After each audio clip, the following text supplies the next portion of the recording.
इस वीडियो के माध्यम से हल करेंगे अध्याय 4।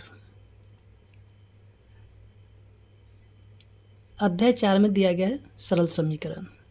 ये है आपका बिहार बोर्ड एनसीईआरटी वर्ग 7 का गणित। जैसा कि आप लोगों को पता है कि पुराना बुक बदल चुका है और नए बुक आ गया है, तो अभी जो है हम लोग क्या करेंगे कि नए बुक से ही स्टार्ट करेंगे। तो देखिए यहाँ जो है जैसे कि दिया हुआ है सरल समीकरण, ठीक है। तो चलिए हम लोग यहाँ पर समझते हैं कि समीकरण क्या होता है और इसको हम लोग कैसे पहचानेंगे, और इसका जो प्रश्न है यानी कि प्रश्नावली 4.1 इसको कैसे हल किया जाएगा, इसको भी हम लोग यहाँ पे हल करके देखेंगे। तो देखिए ये जो है ना सरल समीकरण,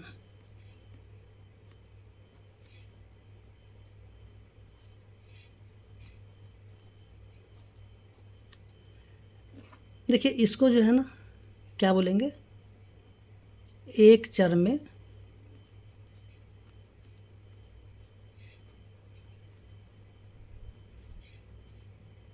रैखिक समीकरण, ठीक है। यानी कि इसका जो नाम है सरल समीकरण और इसको हम लोग दूसरे नाम से जानेंगे एक चर में रैखिक समीकरण। अच्छा, इसको अंग्रेजी में बोलते हैं लीनियर इक्वेशन,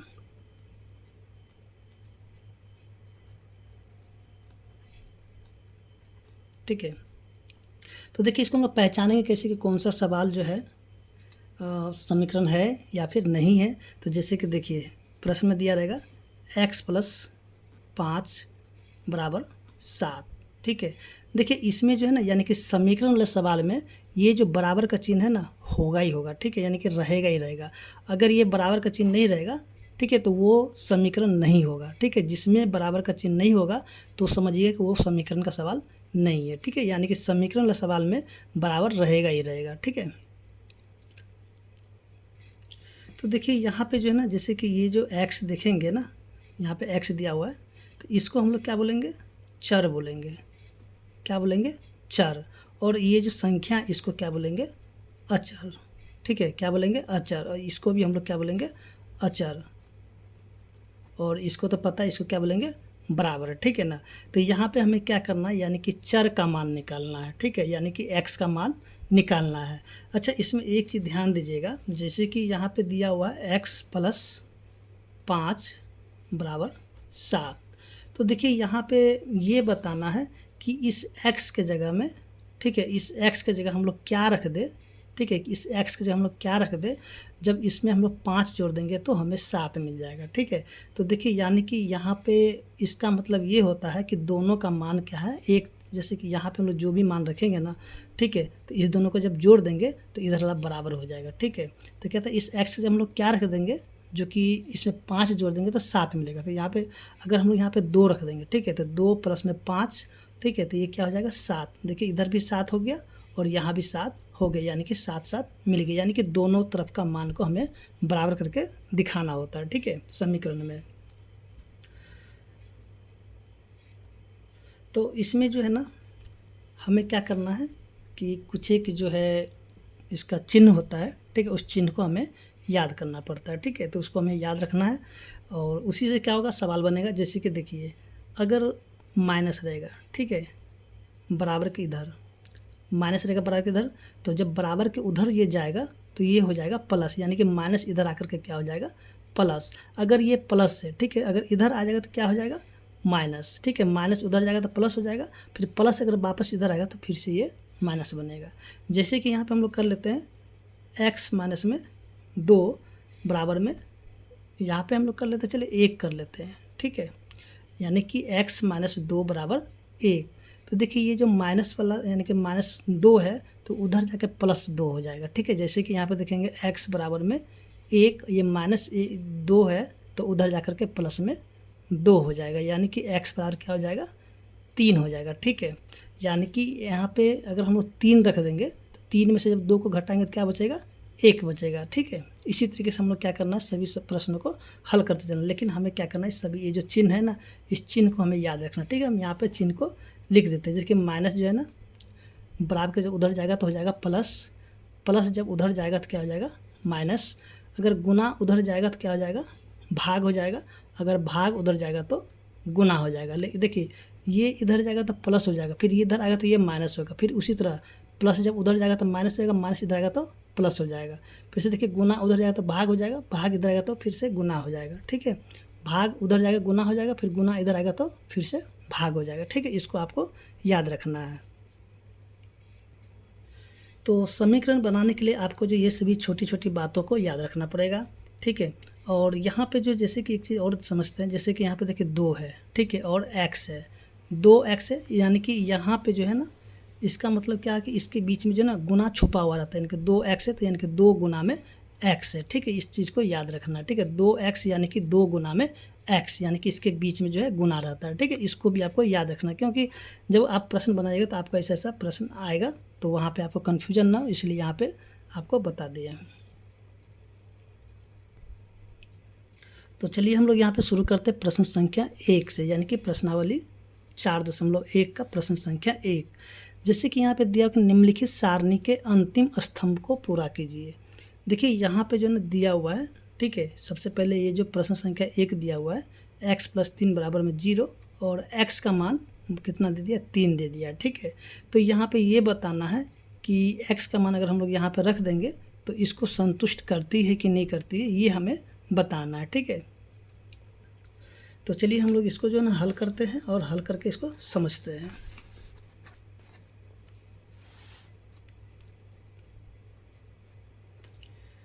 प्रश्न संख्या 1 है और 1 का 1 है, यानी कि x + 3 बराबर 0 और यहाँ पे जो है x का मान क्या दे दिया है, 3 दिया हुआ। ठीक है, तो ये जो है ना संतुष्ट करती है कि नहीं करती, यानी कि इसको हम लोग क्या करना है, हल करना है। देखिए एक चीज़ आप समझिए, जैसे कि ये जो है ना आपका प्रश्न है और ये आपका उत्तर है। ठीक है, यानी कि उत्तर आपको पीछे नहीं देकर के आपको यहीं पे दिया हुआ है, तो यहाँ पे जो है ना आपका इसको बना करके इसका उत्तर निकालना है। अगर इसका उत्तर यहाँ पे मिल जाएगा तो आपको हाँ या फिर नहीं लिखना है। ठीक है, चलिए यहाँ पे हम लोग इसको हल करते हैं। जैसे कि यहाँ पे दिया हुआ x, तो x लिखेंगे बराबर 0। अच्छा, ये जो ना +3 है, ठीक है, तो बराबर के जब दूसरी तरफ जाएगा तो क्या हो जाएगा, माइनस में 3 हो जाएगा। यानी कि हम यहाँ पे कह सकते हैं कि x का मान क्या निकल गया, -3। देखिए x का मान निकल गया -3 और यहाँ पे देखिए इसका उत्तर पहले से दिया हुआ x का मान 3 दिया हुआ, यानी कि दोनों इसका उत्तर एक जैसा नहीं मिल रहा। ठीक है, यहाँ पे x का मान निकला -3 और यहाँ पे जो इसका उत्तर दिया हुआ 3 दिया हुआ, यानी कि ये संतुष्ट नहीं करती है। तो यहाँ पे हम लोग लिखेंगे संतुष्ट नहीं करती है।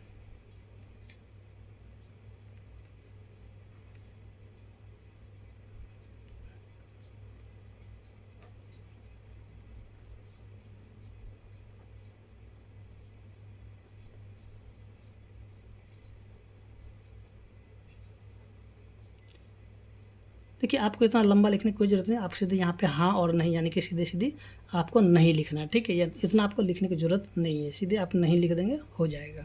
ठीक है, आपको इसी तरह से सही प्रश्न को बना लेना है। तो देखिए प्रश्न संख्या 2 दिया हुआ है, x + 3 बराबर में 0 और x का मान जो दिया हुआ कितना, 0, यानी कि इसका उत्तर कितना है दिया हुआ, 0 दिया हुआ है। ठीक है, तो इसको भी हम लोग हल करेंगे। x बराबर में 0 और ये +3 उधर जाकर क्या हो जाएगा, -3 हो जाएगा। ठीक है, तो x का मान क्या हो जाएगा, 0 में से -3 को घटाएंगे तो -3 रहेगा। और देखिए यहाँ पे उत्तर क्या दिया हुआ, 0 और इसका उत्तर निकला -3, तो यहाँ पे भी हम लोग लिखेंगे नहीं। ठीक है, यानी कि इसको संतुष्ट नहीं कर रहा है। तो हमें क्या करना है, इसी प्रकार से सही प्रश्न को हल करते चलना। ठीक है, तो चलिए फटाफट इसको हल करते। प्रश्न संख्या 3 को, यानी कि दिया हुआ x + 3 बराबर 0 और x का मान दिया हुआ -3, तो ये हो गया आपका x बराबर 0 +3 उधर जाकर हो जाएगा -3 हो जाएगा। ठीक है, तो x बराबर क्या हो जाएगा, 0 में -3 को घटाएंगे तो -3 आएगा। देखिए यहाँ पे इसका उत्तर निकला -3 और यहाँ पे इसका -3, यानी कि दोनों मिल गया है, तो यहाँ पे हम लोग लिखेंगे हाँ। ठीक है, इसके बाद जो प्रश्न संख्या 4 x माइनस 7 बराबर 1, ठीक है, और x का मान दिया हुआ है 7।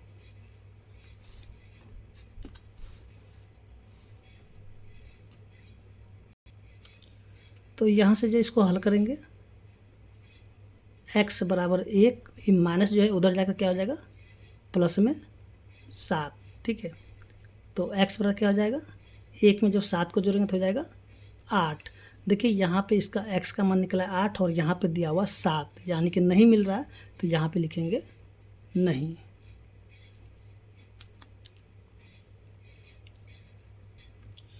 देखिए प्रश्न संख्या 5 में दिया हुआ x माइनस 7 बराबर 1 और यहाँ पे जो x का मान दिया हुआ 7। तो चलिए इसको भी करते हैं हल। x बराबर 1 और ये माइनस 7 उधर जाकर क्या हो जाएगा, प्लस 7, ठीक है। तो यहाँ से हो जाएगा x बराबर 1 में 7 को जोड़ेंगे तो हो जाएगा 8। देखिए यहाँ पे जो x का मान निकला है 8, ठीक है, और यहाँ पे 7, यानी कि इसका उत्तर हो जाएगा नहीं, ठीक है। इसके बाद जो प्रश्न संख्या होगा 6 में दिया हुआ है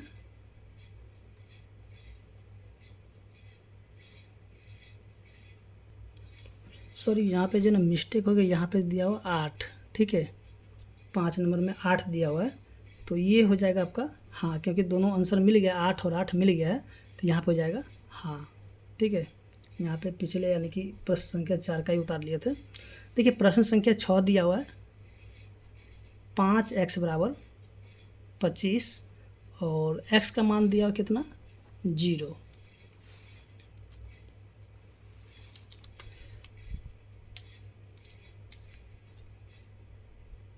तो देखिए यहाँ पे जो है दिया हुआ 5x, ठीक है, जैसे कि आपको पीछे बताया गया था 5x, यानी कि इसके बीच में जो है ना गुना छुपा हुआ है, यानी कि 5 गुना में x, ठीक है, इसके बीच में क्या है, गुना यहाँ पे छुपा हुआ, ठीक है।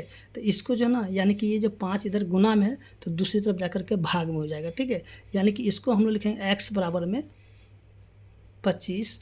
अब ये गुना में तो इधर आके भाग में होगा, यानी कि बट्टा में आ जाएगा। देखिए बट्टा का मतलब भाग होता है, ठीक है, 25 बट्टा में 5, बट्टा का मतलब क्या होगा, भाग होगा।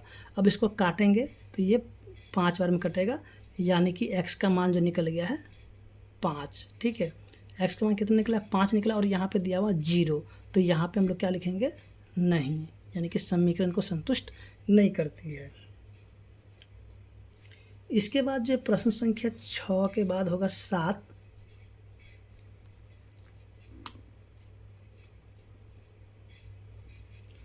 सात में भी दिया हुआ 5x बराबर में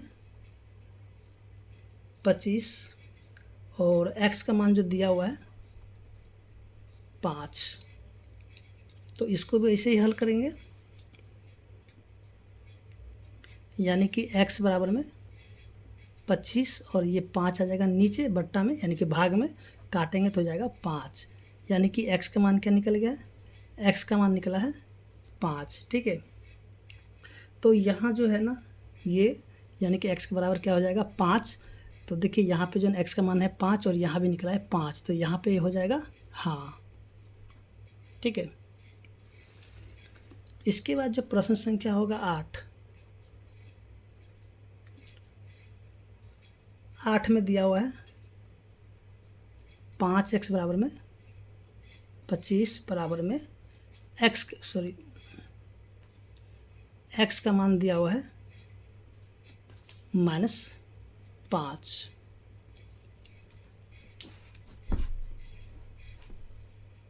तो यहाँ पे भी इसको हम लोग हल करेंगे, x बराबर में 25 और ये 5 आ जाएगा नीचे, काटेंगे तो हो जाएगा 5। तो देखिए x का मान क्या निकल गया, 5, ठीक है, और देखिए यहाँ पे +5 और यहाँ पे -5, ठीक है, यानी कि ये भी क्या हो जाएगा, नहीं होगा, यानी कि समीकरण को संतुष्ट नहीं करता है। तो देखिए यहाँ जो है प्रश्न संख्या 9 दिया गया है m बट्टा में 3 बराबर में 2। अच्छा देखिए यहाँ पे जो है ना m बट्टा 3 है, यानी कि m भाग में 3 है, तो ठीक है, तो ये 3 जो है ना उधर जाकर क्या हो जाएगा, गुना में हो जाएगा, जैसे कि यहाँ पे हम लोग हल करते हैं। देखिए इसको लिखेंगे m बराबर में 2 गुना में 3, यानी कि 3 इसके साथ हो जाएगा गुना, ठीक है। तो यहाँ से हो जाएगा m बराबर कितना हो जाएगा, 3 दूनी 6 हो जाएगा। देखिए यहाँ पे जो है ना माइनस में 6 है और ये है प्लस में 6, तो यानी कि ये संतुष्ट नहीं करता, तो यहाँ पे लिखेंगे नहीं, ठीक है। इसके बाद जो है प्रश्न संख्या होगा 10। देखिए 10 में जो दिया गया है m बटा में 3 बराबर में 2, और यहाँ पे जो है ना m का मान दिया हुआ है 0, ठीक है। तो देखिए यहाँ पे फिर से m बराबर में 2 गुना में 3, क्योंकि ये भाग में तो 3 उधर जाकर गुना हो जाएगा, तो m बराबर क्या होगा, 2 तिया 6, ठीक है। देखिए m का मान यहाँ पे 6 है और यहाँ पे 0 है, ठीक है, यानी कि फिर भी ये नहीं मिला, तो यहाँ पे लिखेंगे नहीं। इसके बाद जो अगला प्रश्न होगा प्रश्न संख्या 11। देखिए 11 में दिया हुआ m बटा में 3 बराबर 2, फिर से जो m का मान दिया हुआ है 6, तो यहाँ जो हो जाएगा m बराबर में 3 जो इसके साथ हो जाएगा गुना, यानी कि 2 गुना में 3, तो m का मान हो जाएगा 2 को 3 से करेंगे तो हो जाएगा 6। देखिए m का मान यहाँ पे 6 है और यहाँ भी 6 है, यानी कि इसका यानी कि दोनों उत्तर एक जैसा मिल रहा है, तो यहाँ पे लिखेंगे हाँ, ठीक है। तो इस तरीके से प्रश्न संख्या 1 हल हो चुका है और उम्मीद करता है आप समझ में आ चुका है। तो देखिए प्रश्न संख्या 2 का ए दिया हुआ है, यानी कि प्रश्न संख्या 2 में ये दिया हुआ है कि जांच कीजिए कि कोष्ठकों में दिए हुए मान दिए गए संगत समीकरण के हल है या नहीं है। जैसे कि आप यहाँ पे देखेंगे कि n का मान 1 दिया हुआ, ठीक है, तो ये जो है ना 1 जो दिया हुआ है, हमें यहाँ पे रख करके देखना कि ये दोनों का मान एक जैसा हो रहा है या फिर नहीं हो रहा है, यानी कि हमें जाँच करना है। तो चलिए हम लोग किस प्रकार से जाँच करते हैं यहाँ पर सीखते हैं। सबसे पहले देखिए इधर वाला जो है ना, इसको हम लोग क्या बोलेंगे, बायां पक्ष, और इधर वाला होता है दायां पक्ष, ठीक है, यानी कि बायां पक्ष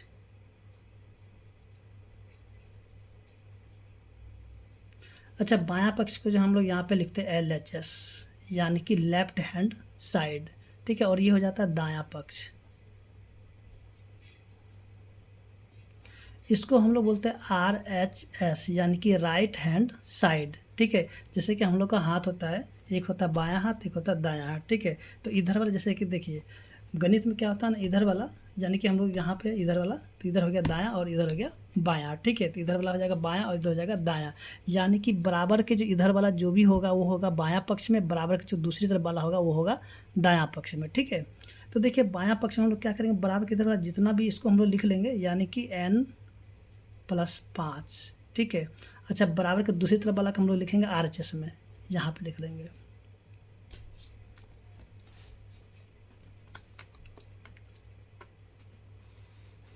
अब देखिए यहाँ जो ना n+5, यानी कि n जोड़ 5 दिया हुआ है, ठीक है। अच्छा यहाँ जो है ना देखेंगे कि ये जो है ना n का मान यहाँ पे दिया हुआ 1, तो ये जो n का मान 1 दिया हुआ, तो 1 को हम लोग यहाँ पे लिखेंगे। तो यहाँ पे हम लोग लिखेंगे 1 जोड़ 5, तो 1 में जब 5 को जोड़ेंगे तो हो जाएगा 6। अब देखिए यानी कि LHS में आ गया 6 और RHS में दिया हुआ 19, यानी कि LHS जो है वो RHS के बराबर नहीं है, ठीक है। LHS का मान जब बराबर नहीं है RHS के, तो यहाँ पे हम लोग क्या लिखेंगे, नहीं है, ठीक है। जब बराबर होगा तब लिखेंगे हाँ, बराबर नहीं होगा तो लिखेंगे नहीं। इसके बाद जो हम लोग प्रश्न संख्या B को देखते हैं, दिया हुआ 7n प्लस में 5 बराबर 19, और ब्रैकेट में जो है n का मान दिया हुआ माइनस में 2, ठीक है। तो यहाँ पे हम लोग क्या करेंगे, लिखेंगे एक तरफ लिखेंगे LHS और एक तरफ लिखेंगे RHS। LHS में लिखेंगे इधर वाला को, यानी कि 7n+5, और RHS में लिखेंगे 19, ठीक है। अब देखिए ये जो n है, तो इस n को यहाँ से हटा देंगे, जैसे कि आपको बताए थे कि जैसे कि यहाँ पे 7n है, ठीक है ना, तो यानी कि इसके बीच में जो है ना गुना छुपा हुआ रहता है कि 7 गुना में n होता है, तो इसके जगह हम लोग क्या लिखेंगे, यहाँ पे लिखेंगे 7 गुना में n का मान यहाँ से लिखेंगे -2, ठीक है। अब जोड़ 5। अच्छा, इसको जब हम लोग गुना करें तो हो जाएगा 7 दूनी 14, यानी कि माइनस में 14 जोड़ 5। देखिए 14 में से जब 5 को घटाएंगे तो बचेगा माइनस में 9, यानी कि -14 में से 5 को घटाएंगे तो बचेगा -9, ठीक है। तो देखिए यहाँ पे आ गया -9 और इधर क्या है 19 है, यानी कि LHS का जो मान जो है ना वो RHS के बराबर नहीं है, ठीक है। तो यहाँ पे लिखेंगे नहीं, ठीक है।